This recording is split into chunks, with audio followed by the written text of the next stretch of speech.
ইউকেতে যারা মাইগ্রেন্ট হিসেবে আছেন, সেটা লিমিটেড লিভ টু রিমেইন অথবা ইনডেফিনিট লিভ টু রিমেইন অথবা প্রি-সেটেলড স্ট্যাটাস অথবা সেটেলড স্ট্যাটাসে, তাদের আইদার বিআরপি কার্ড অথবা বিআরসি কার্ড ছিল, এটার মেয়াদ আগামী 31 ডিসেম্বরে শেষ হয়ে যাবে এবং তাদের সবাইকে বলা হচ্ছিল যে ই ভিসা বা ইলেকট্রনিক ভিসা আপডেট করার জন্য। এবং এই সিস্টেমটি অনেকেই আপডেট করেছেন। অনেকে দেখা যাচ্ছিল যে বিআরপি তাদের যখন স্ক্যান করতে গেছে তখন এটি অ্যাকসেপ্ট করেনি হোম অফিস। তার মানে হচ্ছে কি, হোম অফিসের দেয়া ডকুমেন্টস হোম অফিসে যখন পাঠানো হচ্ছে বা স্ক্যান করা হচ্ছে তখন কাজ করেনি। তার মানে হচ্ছে এই যে যান্ত্রিক ত্রুটি, এটা হোম অফিসের টেকনিক্যাল সমস্যা। এই সমস্যার কারণে দেখা যাচ্ছে থাউজেন্ডস পিপল একটা ভোগান্তির মধ্যে আছে বা রয়েছে। এবং এই পরিস্থিতিতে বিভিন্ন ক্যাম্পেইনার্স গ্রুপ, সলিসিটার্স, লয়ার্স তারা হোম অফিসের কাছে এই বিষয়টি অবহিত করেছে এবং যখন বলা হয়েছে যে এটা একটা বড় ধরনের সমস্যার মুখোমুখি হবে মাইগ্রান্টরা, এবং এই সংখ্যাটা যেহেতু অনেক বেশি এবং যারা দেশের বাইরে রয়েছে তাদের অনেকেরই কার্ড কাজ করেনি এবং তারা দেশে যে ফিরবে এটাও একটা বড় ধরনের সমস্যার, বা হোম অফিসের জন্যও সমস্যা, যারা মাইগ্রান্ট তাদের জন্যও সমস্যা। সো এই প্রেক্ষিতে হোম অফিস একটা ঘোষণা দিয়েছে যে আগামী 31 ডিসেম্বরে যদি কারো বিআরপি বা বিআরসি কার্ডের মেয়াদ শেষ হয় তাতে কোনো সমস্যা নেই, আপনি আরও 3 মাস মানে 31 মার্চ 2025 পর্যন্ত আপনার এক্সিস্টিং বিআরপি কার্ড বা বিআরসি কার্ড আপনি ব্যবহার করতে পারবেন ইউকেতে এন্ট্রি অথবা এক্সিটের জন্য। আবার একই সাথে যারা ইউকের ভিতরে আছেন, আপনাদের রাইট টু রেন্ট অথবা ওয়ার্কের জন্য যদি আপনাদের কোনো কোড নাম্বার লাগে অথবা ইমিগ্রেশন স্ট্যাটাস দেখাতে হয়, তাহলে এক্সিস্টিং বিআরপি কার্ড সেখানে কাজ করবে। আবার যাদের অলরেডি ই ভিসা আপডেটেড হয়েছে তারা যখন ই ভিসা দেখাবেন সেটাও কাজ করবে। তার মানে হচ্ছে এই যে বিআরপি 31 ডিসেম্বর 2024 সকল বিআরপি বিআরসির যে মেয়াদ শেষ হয়ে যাবে, তারপরে যে এই বিআরপি কাজ করবে না এরকম একটা ঘোষণা ছিল, সেটার মেয়াদ 3 মাস বাড়ানো হলো। এবং এই বাড়ানোর মধ্যে হয়তো হোম অফিস চেষ্টা করবে তাদের যত টেকনিক্যাল ইস্যু আছে, টেকনিক্যাল সমস্যা আছে, এটি সমাধান করবে। কারণ হচ্ছে আপনি যখন আপনার ওয়ার্ক রাইট আছে কি না এটা দেখাতে যাবেন, তখন আপনার যদি বিআরপির মেয়াদ শেষ হয়ে যায় তখন অনলাইনে চেক করতে গেলে হয়তো কোড নাম্বার আসতো না।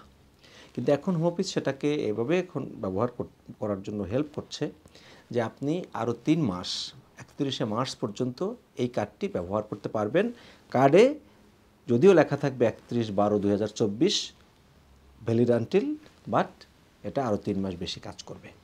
সেকেন্ডলি, অনেকে দেখা যাচ্ছে ইতোমধ্যে বিভিন্ন দেশে যাওয়ার জন্য আপনারা টিকিট কেটেছেন, আপনার ই ভিসা কাজ করেনি অথবা আপডেট করতে পারেননি, এখন কি হবে?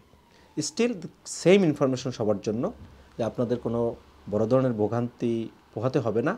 কারণ এই যে সমস্যাটা, এই সমস্যাটা পার্লামেন্টে এসেছে, হোম অফিসের যারা কর্তা ব্যক্তি আছে তাদের কাছে পাঠানো হয়েছে এবং সবাই এটাকে একটা সিরিয়াস ম্যাটার হিসেবে দেখেছে এবং বলেছে যে এটা যাতে উইন্ডরাশ স্ক্যান্ডালের মতো বড় ধরনের কোনো সমস্যা না হয়, সেই জন্য তারা এই তড়িৎ পদক্ষেপ নিয়েছে যে আগামী 31 মার্চ 2025 পর্যন্ত আপনার এক্সিস্টিং বিআরপি কাজ করবে। থার্ডলি, আপনি যখন দেখবেন যে যারা রিফিউজি লিভ টু রিমেইন হিসেবে আছেন, যারা ইনডেফিনিট লিভ টু রিমেইন হিসেবে আছেন, তাদের তো আসলে এদেশে ইনডেফিনিট লিভ টু রিমেইন আপনার স্টিল বিআরপি কাজ করছে না। আমরা অনেক ক্লায়েন্ট আজকে আমাদের ফোনও করেছে, কাজ করছে না, এটা টেকনিক্যাল ইস্যু, অথবা আপনারা কোনোভাবেই এটা খুব বেশি চিন্তার কারণ নেই।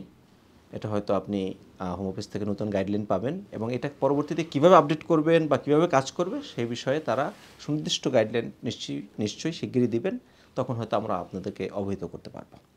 এরপর আরেকটি গ্রুপ কিন্তু এখানে রয়েছে যারা ইতিমধ্যে সম্প্রতি ভিসা পেয়েছেন, যেমন আপনি এক্সটেনশন করেছেন, আপনার বিআরপির মেয়াদ আগেই শেষ, কিন্তু আপনি ভিসা পেয়েছেন কেবল, যেমন আপনি রিফিউজি লিভ টু রিমেইন পেলেন ধরেন অক্টোবরে এসে, কিন্তু আপনাকে বিআরপি দেয়নি, বা নভেম্বরে এসে আপনাকে বিআরপি কিন্তু ইস্যু করেনি।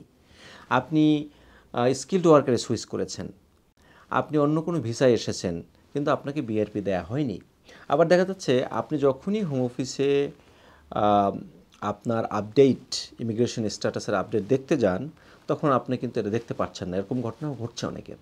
সেক্ষেত্রেও আপনারা কিন্তু মাস্ট হোম অফিসের কাছে জানাবেন যে আপনি আপনার যে ভিসা গ্রান্ট হয়েছে সেই লেটারটি আপনি পেয়েছেন অথবা আপনি ইমেল পেয়েছেন, কিন্তু আপনি যখন এটা চেক করতে যাচ্ছেন বা অ্যাকাউন্ট ক্রিয়েট করতে যাচ্ছেন, তখন যেহেতু আপনার হাতে কোনো বিআরপি নেই, ভ্যালিড আইডি নেই, সেজন্য আপনারটা নিচ্ছে না। তখন হোম অফিস যেটা করবে, তখন হোম অফিস তাদের নিজেদের সিস্টেমের মধ্যে আপনার ডিটেলসটাকে আপডেট করবে। এটা মূলত তাদের নিজেদের পক্ষ থেকেই করার কথা, কিন্তু অনেক সময় কেস ওয়ার্কাররা ভুল করেন অথবা কোনো কারণে ভুলে যান বা টেকনিক্যাল কোনো ইস্যু দেখা দেয়, তখন অনেকের নতুন ভিসা গ্রান্ট হওয়ার পরও তখন তার যে কোড নাম্বার আসার কথা, তার যে আদার যে ইমিগ্রেশন স্ট্যাটাসটা দেখানোর কথা সেটা দেখাচ্ছে না। এরকম অভিযোগ আমরা অনেকে পাচ্ছি। তো এজন্য আপনারা যেটা করবেন, হোম অফিসের সাথে সরাসরি যোগাযোগ করবেন। আর এই যে টেকনিক্যাল ইস্যু যেটা এখন হয়েছে, যে সমস্যাটি, এটা যাতে বড় ধরনের উইন্ডরাশ স্ক্যান্ডালের মতো কিছু না হয়, সেজন্য হোম অফিসে 3 মাস টাইম বাড়িয়েছে। এটা এই সময়ের মধ্যে সম্পন্ন করতে পারবে কি না, স্টিল কিন্তু এখানে সন্দেহ থাকে। তো সেই জন্য এরপরও যদি তারা চেষ্টা করবে টেকনিক্যাল ইস্যু শেষ করার এবং সমাধান করার, যদি না পারে হয়তো আরও টাইম বাড়াতে পারে। কিন্তু আমাদের যেটা পরামর্শ থাকবে যে আপনারা চেষ্টা করবেন, ফলো করবেন হোম অফিস কি আপডেট দিচ্ছে এবং সে আপডেট অনুযায়ী এটাকে ফলো করার। যদি না করেন তখন হবে কি, আপনারা হয়তো ইন্ডিভিজুয়ালি আবার ভোগান্তির মুখোমুখি হতে পারেন। এখানে আরেকটি প্রশ্ন হচ্ছে, যারা নাম সহ বিভিন্ন ধরনের সংশোধন করেছেন তারা তো বিআরবি কার্ড আর পাবেন না। সেক্ষেত্রে তাদের সিস্টেমে যদি আপডেট না হয় তখন তারা কি করবেন? এর মধ্যে দেখা যাচ্ছে যে অনেকের ভিসা যখন গ্রান্ট করা হয় তখন দেখা যায় কোনো ইনফরমেশন তারা রং দিয়ে দেয়। যেমন অনেক সময় দেখা যায় তার ন্যাশনালিটি ভুল দিতে পারে, এমনকি ডেট অফ বার্থ অনেকের ভুল দিয়েছে, এমন প্রমাণ আছে। ছবি ভুল এসেছে, অনেকের নামে ভুল এসেছে, জন্মস্থানে ভুল এসেছে। তখন আসলে হোম অফিসে এখন একটা সিস্টেম, যখন আপনি ই ভিসাটি করবেন তখন হয়তো আপনাকে একটা অপশন দিবে আপনার অ্যাকুরেট ইনফরমেশনটা দেয়ার। কিন্তু আপনি যদি কোনো ইনফরমেশন চেঞ্জ করে ফেলেন, যেমন আপনার জন্ম তারিখ আপনি চেঞ্জ করছেন অথবা আপনার নাম চেঞ্জ করছেন, তখন কিন্তু সেটা কাজ নাও করতে পারে। তখন হোম অফিসের সাথে যোগাযোগ করতে হবে। হয়তো সেটা একটা প্রসিডিংসের মধ্যে বা একটা টাইম নিয়ে তখন তাদের সাথে যোগাযোগ করে এটা সেটেল করতে হবে। আর এরপর যখন আপনি নতুন অ্যাপ্লিকেশন করবেন, যারা নাম নিজেরা চেঞ্জ করতেছেন আপনার ডিটপলের মাধ্যমে, তাদেরকে যেটা করতে হবে সেটা হলো, ভবিষ্যতে যখন আপনি ফার্দার কোনো অ্যাপ্লিকেশন করবেন, যেমন আপনি ধরেন ট্রাভেল ডকুমেন্ট অ্যাপ্লিকেশন করতেছেন, অথবা আপনি যেহেতু বিআরপি এখন নেই, আপনি হয়তো পাসপোর্ট অ্যাপ্লিকেশন করতেছেন, অথবা ট্রাভেল ডকুমেন্ট অ্যাপ্লিকেশন করতেছেন, অথবা আপনি আদার কোনো যে ডকুমেন্টে যখন অ্যাপ্লাই করবেন, তখন ডিটপলটির সঙ্গে দিয়ে নতুন একটা কভার লেটার দিয়ে যখন অ্যাপ্লিকেশন করবেন, তখন আপনার নামটি আপডেট হয়ে আসবে। কিন্তু সিস্টেমে গিয়ে আপনার নাও কাজ করতে পারে। তারপরও যেটা করতে হবে সেটা হলো হোম অফিসের সাথে হয়তো যোগাযোগ করা লাগতে পারে যে আমি এই পদক্ষেপে আছি, এরপর